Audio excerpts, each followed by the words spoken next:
Good morning, Bucknutters. Welcome to the Bucknuts Morning 5 here on Wednesday, November 8th, 2017. I am Dave Biddle, and I'm very happy to be joined by the people's champ himself, Matt Baxendell. Bax, I mean, we've already talked enough about what happened last Saturday in Iowa City.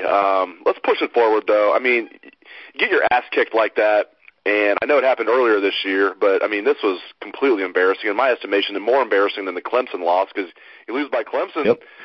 To 31 points, you know, I mean, that's the national championship team. You lose to Iowa by 31. I mean, that is so embarrassing. My question for you, did this finally wake Ohio State up? Are they finally not just going to roll their helmets out there when they play certain teams, or do you think we're going to see more of the same out of this team? They just feel like they can just go out there and just out-talent anybody. Well, they certainly aren't going to do that this week. I mean, like, let's be real honest here. They didn't roll their helmets out against everybody after Oklahoma.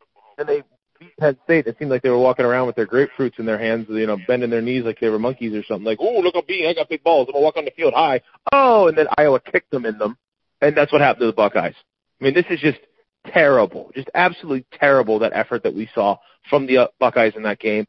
Everything that could go wrong did go wrong. And I can tell you right now, they are going to very much be ready to play in this game. Now, I certainly didn't want something like this to happen, to have to convince these guys that they have to show up ready to play. But, you know, I do think one thing we're going to see from Ohio State is these guys are going to be ready to play hard in the game. Whether they're going to play smart, whether JT's going to not throw dumb picks is a completely different story. But, you know, I think you're going to see the effort part this week. I think you're going to see the preparation part this week. I will say this, after that game, I don't want to hear anything about how great the leadership is on this team, because good leadership doesn't allow a team to get blown out by 28 points on the road against a team that's going to win 7 games. That's just unacceptable to the nth degree. No doubt about it. College football playoff rankings came out last night. Buckeyes dropped to 13th. Not a surprise there. Michigan State's actually ahead of them at 12th. Penn State at 14. Iowa jumps in the rankings. I believe they're at 21st, somewhere right around there. But Ohio State at 13th. I did a piece for the site last night. I think Ohio State has zero chance at making the playoffs. I'm not even considering it, because people are saying, well, this could be the year that a 2-loss conference champion makes it. I agree with that. This could be the year that a 2-loss conference champion makes it. You know who it's not going to be? It's not going to be Ohio State, because even if they win the Big Ten, when you have that stinker on your resume, and they got blown out by Oklahoma, too. It'd be different if they lost to Oklahoma on the last-second field goal in Columbus. Really, that was a blowout, too. Lost by 15, but they kicked a meaningless field goal to make it look a little bit better late. That was a blowout. You get beat by 31 at Iowa. 2-loss Ohio State is not making it. I don't care what scenario you throw at me. Correct me if I'm wrong, or disagree with me, whatever, or agree with me. I think there's no way Ohio State's getting in the playoff. There's one way they get in, and that's if 2007 happens again, which was the first time in 47 years a team with 2 losses won a national championship. And that, my friend, is extraordinarily unlikely. That was the year number 2 lost like 4 weeks in a row. That was the year Ohio State was ranked 7th when they won their last game over Michigan, and people were celebrating with roses in their mouth. And then literally everyone in front of them lost to get Ohio State in the national title game. If that happens, okay, we can talk. Now, is that going to happen? I mean, if you think that's going to happen, I got some awesome volcano insurance to sell to you here in the Polaris area, okay? So I think Ohio State is thoroughly out of the competition at this point. The things that would need to happen, like, theoretically, yeah, totally could happen. I mean, you know, Auburn could win the SEC and beat both Georgia and Alabama on the way, and Alabama could lose to some bum D1 AA team. I mean, but we're getting into idiotic hypotheticals that just aren't going to happen. The truth of the matter is the Big Ten, barring just a shocking run of events, is not going to get a team in the playoff. And right now, if you're Ohio State, you need to just focus on beating Michigan State so you can put yourself in position to clinch the Big Ten East before you go to Ann Arbor, because that game, which after Penn State I think we all thought was going to be, you know, the 42-13 vein we saw last trip up, I don't think we can really say that anymore after seeing the way that this team played and just utterly falling apart from the way they played against Penn State. At this point, they're out of the playoffs. And if anybody wants to talk to me about playoffs, Jim Mora time. Playoffs? We're talking about playoffs? It's stupid. It's not even worth discussing, really, anymore when it comes to Ohio State this season. Greg Schiano last night, I won't say I was proud of him. He doesn't need me to be proud of him. But I tell you, a lot of times Greg Schiano is a guy that does not give straight answers and doesn't take a lot of ownership. And overall, like Schiano, I think he's been good to us at Bucknuts. But overall, he just doesn't give a lot of straight answers. I really thought last night, he took ownership, and after practice we interviewed him. I mean, the quote, I did a story last night for the site. I mean, the quote was, "We didn't do a good enough job of coaching." I mean, thank you, because if you would have sat there and said something like, "Oh, execution wasn't good," that's always, as you know, Bax, that's code for, well, I coached good, but the stupid players messed up. Those idiot players didn't mess up. When coaches talk about execution, I don't think that came out of his mouth one time. Poor execution. Mm-hmm. He just said, "We didn't do a good enough job of coaching." The linebackers have been terrible. I mean, Schiano needs to get a lot better. Bill Davis needs to get a lot better. Talk about the defense and just talk about Schiano at least admitting the fact that, he and his staff did not get the job done on that defensive side of the ball. Yeah, I back you up on that one, man. No more buzzwords about execution or, proper focus or any of that crap. No, you got out-coached. Your linebackers couldn't cover the tight ends to save their lives. And by the way, we need to start talking about the decision-making and personnel in some of these guys when they're on the field. The truth of the matter is that anytime you get out-coached by a Ferentz, it's a bad thing.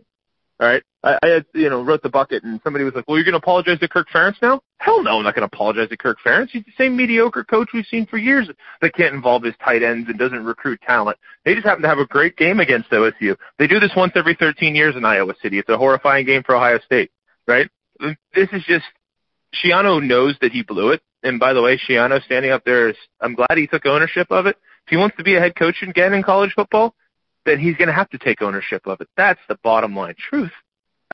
This defense has to be better. Bill Davis right now, he is the unfortunate position of being Urban's best friend, and everyone knows it. And, a guy who had never really recruited before, he was hired on the spot, so you'd expect his coaching to be good. And the linebacker play has regressed badly since Luke Fickell left. So you have people who are not only saying, man, the linebacker play is not very good and we're concerned about the coach, but you're also saying, was he the best guy for the job, or was Urban just cool with hanging out with him? Because what do we always complain about Jim Tressel's staff down the stretch? Half the guys on staff were guys Jim Tressel was like, well, I got to spend a lot of time with you guys. I'm going to do it with people I like. So he's hanging out with Bowman, and he's hanging out with his brother, and guys who probably shouldn't have been on the OSU staff. So, yeah, let's just say that there's a lot of questions about coaching at linebacker right now. And by the way, there's a lot of questions about performance at linebacker. Dante Booker looks lost out there. He was, as much as discussed, was horrifying in coverage in that game. Jerome Baker is, I don't want to hear first-round pick around him anymore. I mean, he's got a lot of work to do to rebuild his, the knock on him was he wasn't tough enough against the run. You saw him getting blocked out at a lot of times at the point of attack, and he's somebody athletic as him, should be able to cover really well, and he didn't. So, I think Chris Worley was the best of the group at the linebacker position, and, he was a missile out of control in the first half, took a really dumb penalty that extended a drive, and could have gotten another one or two. So the linebacker position needs a lot of work. And by the way, guess what Michigan State does? They do the exact same stuff Iowa does. It's the same style of offense. You think their tight ends are like, man, I can't wait to score 3 touchdowns this week in the horseshoe. I mean, it's, and Michigan State, by the way, comes into the horseshoe also with all the Ohio kids that, sort of got scorned and used to be, big Ohio State fans growing up. They're today's modern-day Michigan in that regard. They have 26 Ohioans on their team. 10 of them start. So these linebackers are going to really have to get their butts in gear this week and not only play well, but show some passion and fire while doing it. I think the defense right now is certainly in need of a lot of help. And, it's amazing that we're talking about coverage issues and we're concerned about the linebackers. We haven't even said a lot about all the other coverage issues we've talked about this year, too. There's been a lot of regression for Ohio State's pass defense this year, more so even than you should realistically expect, losing guys like Lattimore and Conley and Hooker. You knew it was going to be worse than last year, no question, but this much worse? I mean, the only guy in the back seven who I feel comfortable against the pass right now is Denzel Ward. Jordan Fuller's been okay this year. Ward's been locked down, and the rest of them I'm like, oh, God, who's covering? And I think everybody kind of feels that way at this point, and that's a bad thing. Parris Campbell's back this week. I mean, he played briefly in the Penn State game. He had the fumble, suffered a concussion on a kickoff return, so he hardly played against Penn State, did not play against Iowa. They're getting Parris Campbell back. I tend to think that makes a bigger difference on special teams than it does on offense because you can't have Mike Weber returning kickoffs. That was a bad decision. Mike Weber, no explosion. Goes down on, I mean, one time he had a huge lane to run through. There was one kickoff return where Mike Weber has like this huge lane to run through, and like an arm comes out of nowhere, like just stretching out, like in prayer. That's the classic Weber, Dave. Dave, that is the classic Weber. How many times did that happen last year on running plays? Oh, my God. Last year, how many times did it happen on running plays where there's like a hole the size of a minivan, and somebody gets a finger on him, and Weber goes down and hits the ground going, man, I almost broke it after 8 yards, right? That's why Weber shouldn't be starting and getting many carries either. You know what Mike Weber is? He's your guy when you need 2 or fewer yards. He'll run straight ahead, and guess what? He'll get you those yards.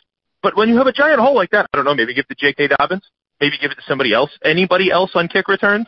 Like, the only reason you could ever explain to me why Mike Weber is on kick returns and playing as much as he is at tailback right now is because he's making a lot of noise in the running back room about how he ran for 1,000 yards last year and he deserves more playing time, and this is them trying to give him, to keep him happy or something, which is unacceptable to a place like Ohio State that has the athletes that they do. So, yeah, Mike Weber does not need to be returning kickoffs ever again. As for Parris Campbell, color me pretty much unconcerned.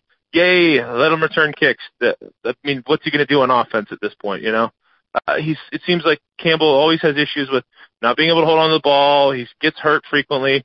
He's a killer when it comes to kickoff returns, and I'm glad to have him out there for that instance. But I'm concerned about him getting another concussion again at this point. And, like I said with Parris Campbell at the start of the year, if it wasn't for J.T. Barrett's polarization at the start of the year, Campbell would be the most loved and hated athlete on the Ohio State team. So, if Parris Campbell comes back, yay, whatever. I mean, that's really the way I feel about it. Maybe he'll break a big run. That's great. They have a lot of good athletes at the receiver position. They have a lot of guys who'd be returning kicks. Like Austin Mack would be a great choice. He did that in high school extremely well. But, at this point with Parris Campbell, if he plays great and if he doesn't, well, Ohio State's got plenty of players who can do a lot of good things too. Strong insights, as always, from the People's Champ, Matt Baxendell. Thank you very much, Bax, and thank you very much to all the listeners out there for tuning in to the show. I appreciate it. Hope you have a great day. Let's hear that Buckeye swag, best damn band in the land.